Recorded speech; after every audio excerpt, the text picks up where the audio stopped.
সারা রাজ্যের সঙ্গে অরণ্য সপ্তাহ উদযাপন করলো Bankura town girls high school.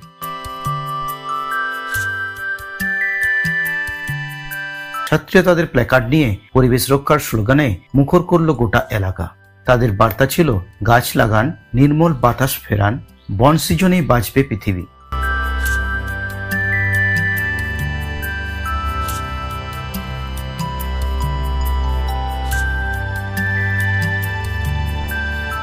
একটি গাছ একটি প্রাণ, এই বার্তাকে সামনে রেখে স্কুল প্রাঙ্গণে বৃক্ষরোপণ কর্মসূচিতে অংশগ্রহণ করল ছাত্রী ও শিক্ষিকারা।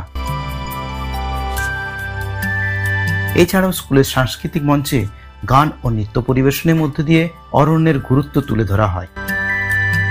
বিদ্যালয়ের শিক্ষিকা ছাত্রীদের উদ্দেশ্যে জানান, গাছ রোপণ মানে ভবিষ্যৎকে বাঁচানো, গাছ না থাকলে পৃথিবী থাকবে না। এই পদক্ষেপে আগামী প্রজন্মকে সচেতন করে তুলবে পরিবেশ রক্ষায়। সবুজই ভবিষ্যৎ, এই বার্তা নিয়েই অরণ্য সপ্তাহে এগিয়ে চলেছে Bankura town girls high school. Actually এই সপ্তাহটা তো পুরোটাই অরণ্য সপ্তাহ চলছে। তো গাছ লাগানো মানে কি, এখন যা গ্লোবাল ওয়ার্মিং, চারদিকে বন্যা, খরা, এই যে এই প্রাকৃতিক মানে ইমব্যালেন্স অবস্থা, এটা কি করে প্রতিরোধ করা যায়, সেই জন্যই এই আমাদের মেয়েদেরকে আমরা এই বার্তা দিতে চাই যে সবুজ যদি থাকে তাহলে কিন্তু এই সমস্ত প্রাকৃতিক যে বিপর্যয়গুলো হচ্ছে এগুলো কিন্তু প্রতিরোধ করা যাবে।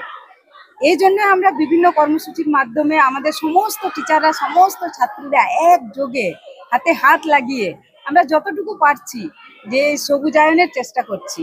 এবং এতে আমাদের ছাত্রীরা, আমাদের শিক্ষিকারা, আমাদের স্টাফরা, সবাই ছাত্রীরা আমরা কিন্তু সবাই একযোগে কাঁধে কাঁধ মিলিয়ে কাজ করছি।